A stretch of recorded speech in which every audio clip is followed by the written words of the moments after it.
ഇന്ന് രാത്രി 7 മണിയോടെ സ്വർണ്ണവിലയിൽ രണ്ടാം വില പ്രഖ്യാപനം വന്നിരുന്നു. എന്നാൽ ആ സമയത്ത് നിങ്ങളിലേക്ക് വീഡിയോ എത്തിക്കാൻ സാധിച്ചിരുന്നില്ല. ഹോർമൂസ് കടലിടുക്ക് വഴിയുള്ള വാണിജ്യ കപ്പലുകളുടെ ഗതാഗതം വീണ്ടും തുറന്നതായി ഇറാൻ വിദേശകാര്യമന്ത്രി പ്രഖ്യാപിച്ചതോടെ വിപണി ഉയർന്നു. ഇന്ന് രാവിലെ സ്വർണ്ണവില പ്രഖ്യാപിക്കുമ്പോൾ അന്താരാഷ്ട്ര മാർക്കറ്റിൽ ഔൺസിന് $4,795 പരിധിയിലായിരുന്ന സ്വർണ്ണവില രണ്ടാം വില പ്രഖ്യാപന സമയത്ത് $4,858 പരിധിയിലേക്ക് ഉയർന്നു.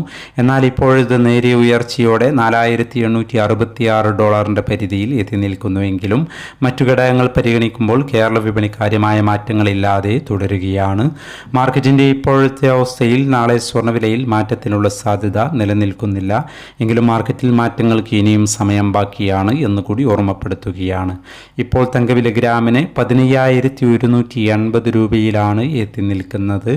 എല്ലാ വ്യൂവേഴ്സിൽ നിന്നും ഒരു ലൈക്ക് പ്രതീക്ഷിച്ചുകൊണ്ട് ഇന്നത്തെ രണ്ടാം വില നോക്കാം. രാത്രിയോടെ പവന് 560 രൂപ കൂടി. ഇന്ന് 17/4/2026. പവന് 1,13,640, ഗ്രാമിന് 14,205. ഈ വീഡിയോ നിങ്ങൾക്ക് ഉപകാരപ്രദമെങ്കിൽ വീഡിയോക്ക് താഴെ ലൈക്ക് ചെയ്യാൻ മറക്കരുത്. Thank you for watching.